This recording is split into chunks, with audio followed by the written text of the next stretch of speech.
Selamat datang Dokter Dondi di podcastnya Dokter Alia THT nih. Gimana kabarnya? Iya, baik, alhamdulillah. Alhamdulillah. Saya Ya. penasaran nih dokter. Biasanya kalau dokter gigi itu kan cuma DRG gitu ya. Iya, benar. Tapi kalau ini saya lihat itu DRG Dondi Setiawan SP Perio. Iya, Itu benar. apa bedanya itu dokter? Jadi memang spesialisasi di dokter gigi itu waktu zaman saya dulu itu ada 9, Mbak. Wih, Ada banyak.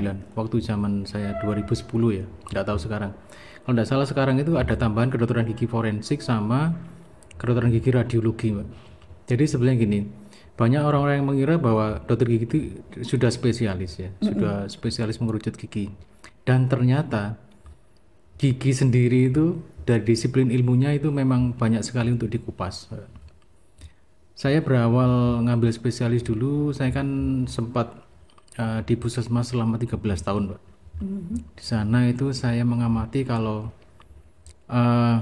penyakit perio ini merupakan ranking nomor 2 terbesar di Puskesmas rata-rata. Dulu waktu saya di Puskesmas itu kan saya wirawiri, Mbak. Puskesmas Guci Alit, Klaka, Randu Agung dan sebangsanya.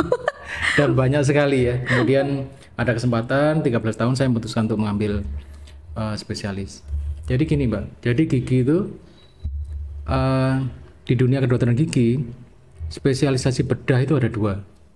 Jadi yang pertama bedah mulut, yang kedua adalah perio atau bedah minor estetik rongga mulut, Mbak. Jadi gambarannya gini. Kalau teman-teman spesialis bedah mulut itu menangani kasus yang memerlukan operasi di ruang operasi, rata-rata dengan general anestesi atau bius total, Mbak. Seperti kecelakaan jeder, rahangnya patah semua, ya. Left seperti sini patah-patah, pokoknya yang berhubungan dengan sini, kemudian patah ya. Jadi kalau di reposisi lokal dikembalikan itu tidak mungkin bisa balik. Nah itu biasanya tugasnya dari teman-teman spesialis bedah mulut.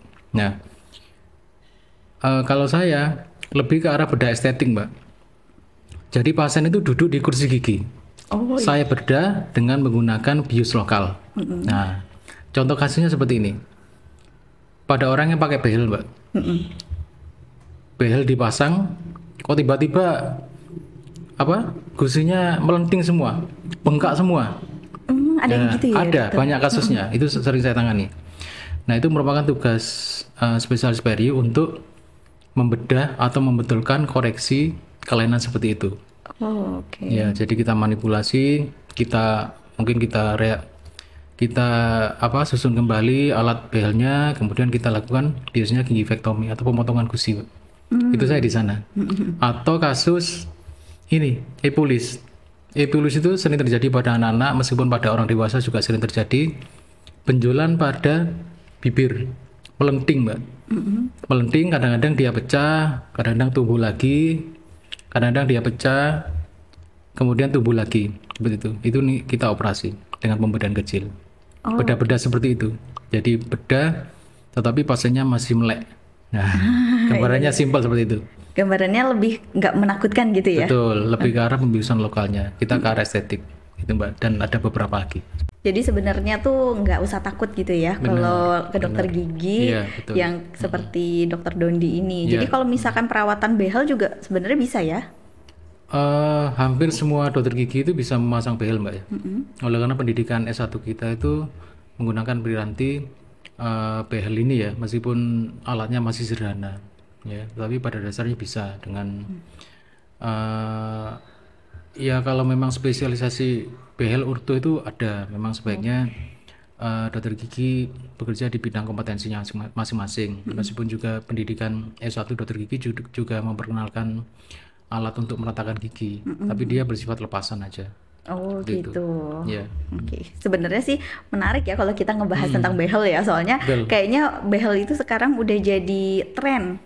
Ya, Bukan ya. untuk kesehatan gigi aja, bukan untuk meratakan aja, kayaknya Iya, yang rata pengen. Betul. Jadi ironisnya itu kan beberapa oknum yang tidak bertanggung jawab, Mbak ya. Seperti benar. katakanlah tukang gigi ya. Iya.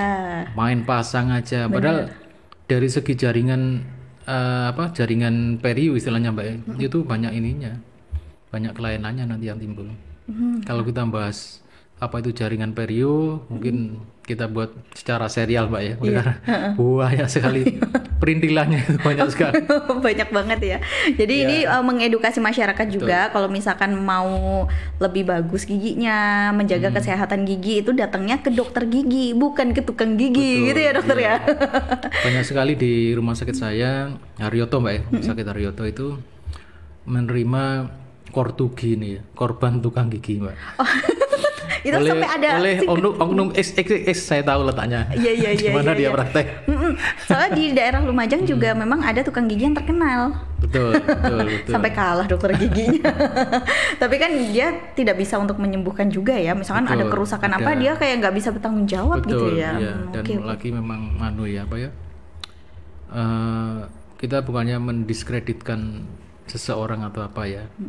Sebetulnya kalau kita pasang gigi palsu itu merupakan barang yang mati.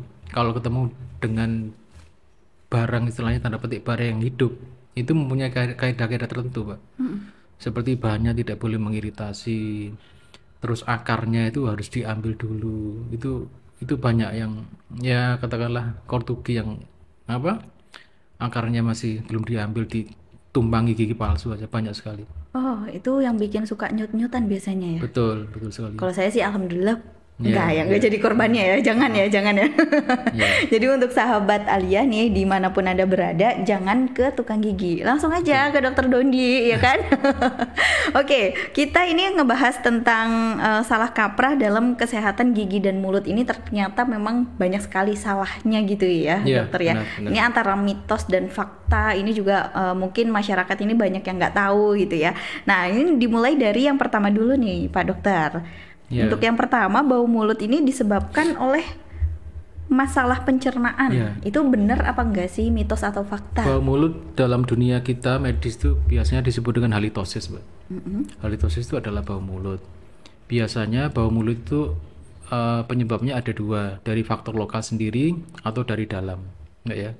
Nah, tetapi terbanyak memang lebih dari 50% kasus bau mulut itu terutama pada kondisi rongga mulut itu sendiri. Yang paling simpel sederhana adalah karang gigi, Mbak. Karang gigi atau bahasa medisnya dental calculus. Ya. Kenapa karang gigi? Jadi tiap orang itu mempunyai seberapa banyak kecepatan karang giginya itu tidak sama, Mbak.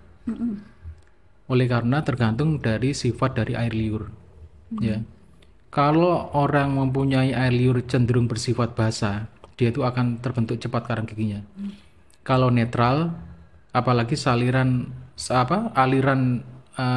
air liurnya encer, dia itu jarang sekali. Tetapi juga pH yang bersifat terlalu asam bisa juga menyebabkan gigi karies atau gigi keropos. Kadang-kadang kan gini, Mbak, ada orang rajin sikatan ya, tapi kok merotol gitu loh, giginya kok gampang sekali merotol, gampang karies sana sini. Itu biasanya kerusakannya, kalau dia pola makannya bagus, itu karena faktor genetik sifat dari keasaman air liur, dia terlalu asam.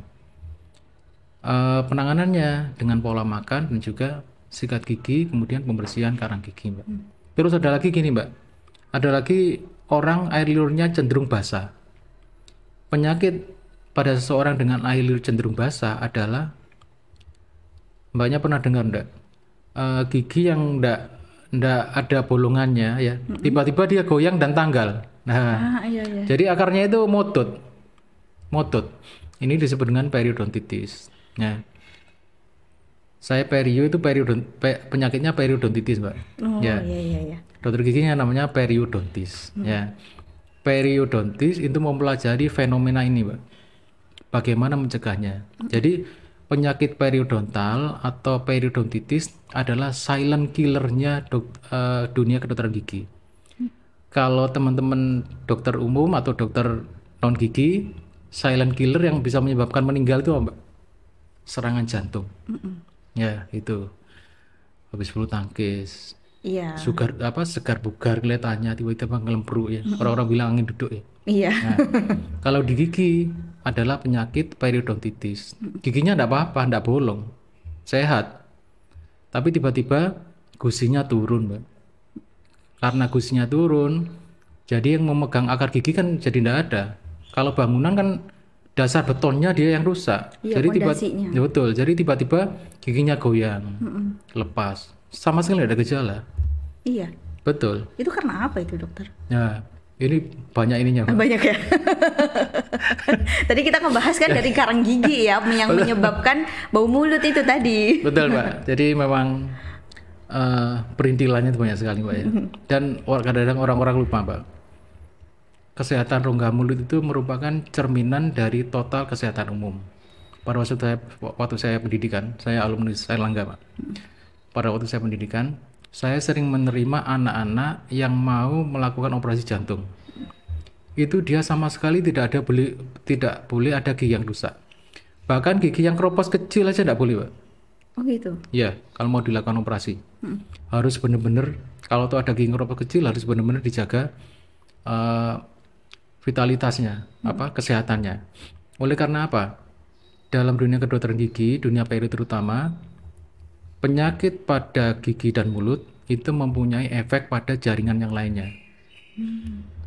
Jadi kenapa ibu hamil itu ada pemeriksaan ANC atau antenatal care? Oleh karena apa? Kondisi mulut seseorang pada ibu hamil terutama, pada ibu hamil itu kan terdapat ketidakseimbangan hormonal, Pak. Jadi sakitnya gigi pada bumil atau radangnya gigi pada bumil, oleh karena ditambah dengan ketidakseimbangan hormonal ini, itu menjadi berlipat-lipat kali lebih banyak efeknya. Nah, terutama ke jaringan periodontalnya. Makanya kan perlu pemeriksaan bumil sebelum masuk kehamilan, dia kondisi rongga mulutnya harus benar-benar terjaga, Pak. Banyak kelainan rongga mulut pada bumil selama ibu hamil selama 9 bulan itu banyak jenisnya. Salah satunya yang sering adalah Epulis gravidarum. Nanti suatu saat kita tunjukkan, Mbak ya, dengan display. Epulis gravidarum itu adalah salah satu tumor pada gusi. Penyebabnya simpel, Mbak, apa? Ada karang gigi. Jadi Mbak bisa bayangkan kalau ibu hamil kena epulis tumor itu, dia sudah repot dalam tanda petik kandungannya, sudah gusinya mendol-mendol. Nah itu Mbak, makanya sangat perlu antenatal care atau pemeriksaan sebelum masuk ke kehamilan. Kalau tadi tentang pencernaan itu bisa sampai bau mulut gitu. Itu makanya efeknya kan kalau misalkan orang puasa karena tidak kemasukan makanan apapun itu jadi menyebabkan bau mulut gitu. Itu beda ini, Mbak. Beda mekanisme dia kalau orang puasa dan bau mulut. Nah, jadi bau mulut atau halitosis itu bisa dibagi menjadi dua besar. Yang satunya adalah lokal dari rongga mulut. Penyebab halitosis salah satunya karang gigi tadi, Mbak. Kemudian gigi yang bolong, Mbak. Kenapa gigi bolong? Gigi yang bolong atau istilah medisnya dental karies. Bolong gigi itu kan mempunyai lapisan yang kasar. Makanan bisa terjadi retensi atau terjebak di sana, Mbak. Iya. Dengan sikat gigi dia tidak akan bisa keluar. Dengan kumur keras pun jarang bisa keluar. Oleh karena makanannya ketangkep sama kariesnya atau lubang giginya ini. Gitu, Mbak. Terus karang gigi juga sama, ya. Itu bisa juga menimbulkan retensi atau terperangkapnya makanan di sana, seperti itu. Jadi kalau seseorang punya halitosis, bau mulut, itu keadaan rongga mulutnya harus benar-benar sehat. Akar gigi diambil, ya. Karang gigi harus bersih. Gigi yang bolong harus ditumpat atau ditambal. Gitu, Mbak. Jadi kalau nggak mau bau mulut ya sebenarnya langsung periksa aja ya ke dokter gigi ya. Nanti dicek. Kok kayaknya bau mulut sih gitu ya. Terus langsung dicek gitu ya. Tapi kan kadang kebanyakan malu, dokter. Jadi nggak pede. Apa keluhannya ibu? Bau mulut gitu. Ya. Pernah ada nggak pasien yang gitu? Ada ya. Maksudnya keluhannya ini bukan sakit gigi, tapi keluhannya ini memang bau mulut. Biasanya halitosis ini bukan dia sendiri yang dengan sadar memeriksakan, Mbak, tapi biasanya dari komunitas.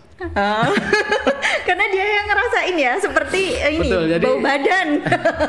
Lebih banyak dia pasien ini berobat oleh karena dalam tanda petik dibully, Pak. Iya. Itu pasien membuat sadar oleh karena dibully. Jadi pasien saya tanyai, kok tahu? Iya, teman saya bilang, ayah saya bilang. Jadi orang-orang sekitarnya gitu ya, yang dirugikan sebenarnya. Iya. Jadi kalau kita itu harus sadar diri ya. Kalau misalkan sudah ngerasa bau mulut nih, langsung aja periksa gitu ya, cek gitu ya. Nanti kan bisa dibersihkan gitu. Oke, itu tadi tentang bau mulut. Nah, di lokal, Mbak ya. Itu masih ada lagi, Mbak. Oke. di pencernaan. Nah, orang dengan gastritis, Mbak, dengan GERD, asam lambung yang sering naik, itu bisa juga menyebabkan bau mulut. Kalau kondisi lokal giginya baik-baik, ya fine, tidak ada apa-apa. Tapi dia sering GERD, sering asam lambungnya sering naik, itu bisa jadi. Ini juga kalau yang ini harus berobat lintas disiplin ilmu, Mbak. Harus ke spesialis internal mungkin ya. Terus ada lagi, Mbak, seseorang dengan kencing manis, diabetes, itu kalau dia kadar gula darahnya tinggi, tidak terkontrol ya, itu bisa ini bau aseton. Aseton itu tinernya cat, Mbak. Oke. Ya, itu.